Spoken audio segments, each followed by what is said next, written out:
आज के इस क्लास में जानेंगे विश्व व्यापार संगठन का मीनिंग। ठीक है, वर्ल्ड ट्रेड ऑर्गेनाइजेशन, जिसे शॉर्ट में WTO बोलते हैं। तो विश्व व्यापार संगठन या WTO क्यों बनाया गया? विश्व व्यापार संगठन WTO जो है एक अंतरराष्ट्रीय जो है संगठन होता है। ठीक, जो WTO है वो क्या होता है? एक अंतरराष्ट्रीय संगठन होता है जो विभिन्न देशों के बीच व्यापार से जुड़े नियमों को तय करता है। मतलब विभिन्न देशों के बीच व्यापार से संबंधित जो रूल होते हैं, नियम होते हैं, उसको जो है WTO बनाता है। यह संगठन जो है सरकारों और सीमा शुल्क क्षेत्रों से मिलकर बना है।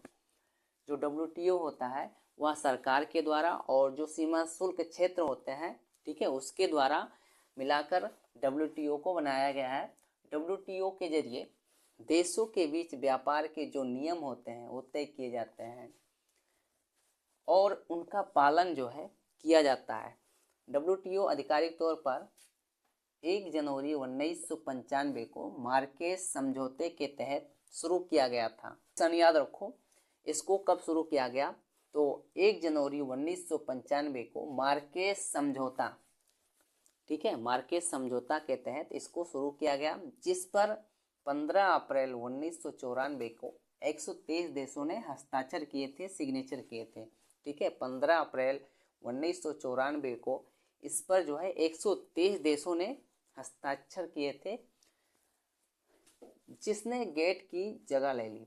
ठीक है, अर्थात गेट को बदलकर क्या बनाया गया? WTO बनाया गया, जो 1948 में शुरू हुआ था। WTO जिन मुद्दों पर ध्यान केंद्रित करता है उनमें से क्या हो जाएगा? अधिकांश जो है पिछले वार्ताओं से प्राप्त होते हैं, खासकर उरुग्वे दौर जो 1986 से लेकर 1994 तक था। और इसका मुख्यालय या WTO का मुख्यालय कहाँ पर है? स्विट्जरलैंड में है। इसमें सदस्य देशों की जो संख्या है 160 से अधिक है और इसमें जो है 3 आधिकारिक भाषाएं जो है बोली जाती हैं। पहला हो जाएगा स्पेनिश, फ्रेंच और अंग्रेजी। ये 3 भाषाएं WTO में चलती हैं। WTO के महानिदेशक जो है वर्तमान में नगोज ओकोंजी-इवेला हैं। ये हो जाएंगे WTO का मीनिंग। विश्व व्यापार संगठन के उद्देश्य कार्य, तो इसके उद्देश्य कार्य में पहला हो जाएगा व्यापार के वैश्विक नियमों को सुनिश्चित करना। ठीक, दूसरा उद्देश्य हो जाएगा व्यापार को सुचारू और पूर्व अनुमानित और स्वतंत्र रूप से क्या करना? प्रवाहित करना। और तीसरा उद्देश्य हो जाएगा व्यापार समझौतों की देखरेख करना। ठीक है, व्यापार करने के लिए जो समझौते किए गए थे उसको अच्छे से मैनेज करना। चौथा उद्देश्य हो जाएगा व्यापार से जुड़े जो भी विवाद होते हैं उसको क्या करना? सुलझाना, अर्थात उसको हल करना। ठीक है, जो भी समस्या होती है व्यापार से उसको सुलझाना होता है। पांचवा उद्देश्य हो जाएगा व्यापार नीतियों की निगरानी करना। ठीक है, जो व्यापार के लिए पॉलिसी बनाई जाती है उसको अच्छे तरीके से मैनेज करना।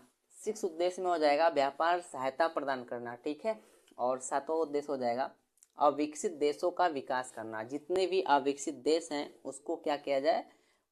विकास किया जाए। 8वां उद्देश्य हो जाएगा बेहतर नौकरियां पैदा करना।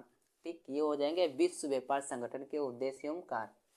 भारत पर विश्व व्यापार संगठन या WTO के प्रभाव, पहला हो जाएगा शुल्क एवं गैर शुल्क बाधाओं की कमी, reduction of tariff and non tariff barriers.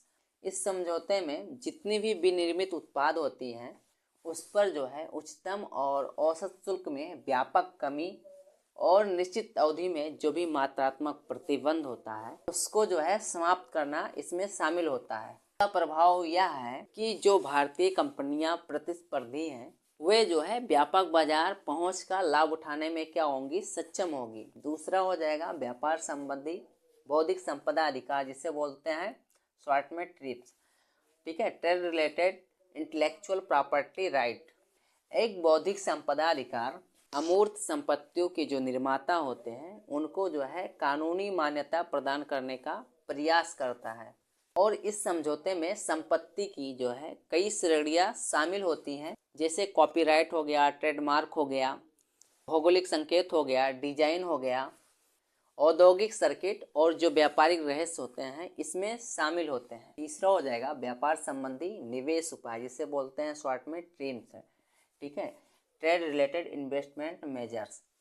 यह समझौता जो है मेजबान देश को घरेलू निवेश वह विदेशी निवेश के बीच भेदभाव करने के लिए क्या करता है, प्रतिबंधित करता है, उस पर रोक लगाता है और सीमा पार निवेश को स्वतंत्र रूप से राष्ट्रों के द्वारा अनुमति देने की आवश्यकता जो है रखता है। और यह जो है विदेश में निवेश करने वाली जितनी भी भारतीय कंपनियां होती है उनके लिए जो है यह सहायक रहा है। चौथा हो जाएगा कृषि समझौता, जिससे शॉर्ट में क्या बोलते हैं, AOA बोलते हैं, और एग्रीमेंट ऑन एग्रीकल्चर। कृषि समझौता जो है सदस्य देशों द्वारा बाजार पहुंच तथा कृषि निर्यात और कृषि उत्पादन में सरकारी सब्सिडी की कमी के साथ जो है यह जुड़ा हुआ है। निर्यात और आयात वस्तुओं में शुल्क एवं सब्सिडी में जो कमी होती है वह जो है प्रतिस्पर्धा को क्या करेगा, खोलेगा और वैश्विक बाजार में भारतीय कृषि उत्पादों को बेहतर पहुंच जो है प्रदान करेगा। पांचवा हो जाएगा स्वच्छता एवं पादप स्वच्छता उपायों पर समझौता, जिससे शॉर्ट में बोलते हैं SPM, ठीक है, agreement on sanitary and phytosanitary measures. यह समझौता जो है या SPM समझौता जो है एक ऐसे देश के निर्यात को सीमित करने के लिए है जो आयात करने वाले देशों में रोगों के जो प्रसार होते हैं उसको नियंत्रित करने के लिए या उसको कंट्रोल करने के लिए रोगाणुओं, बैक्टीरिया आदि जिसे स्वच्छता संबंधी स्थितियों के अंतर्राष्ट्रीय मानकों का पालन नहीं करते हैं, अर्थात जो अंतर्राष्ट्रीय मानक होता है उसका पालन नहीं करते हैं। इन शर्तों के कारण जो है खाद्य प्रसंस्करण, समुद्री भोजन और अन्य पैक जो है खाद्य उद्योगों में अंतर्राष्ट्रीय मानकों के संबंध में भारत में निर्यातकों को जो है शिक्षित करने की आवश्यकता है। छठा हो जाएगा मल्टी फाइबर समझौते का समापन, जिसे बोलते हैं शॉर्ट में MFA, removal of multi fibre agreement.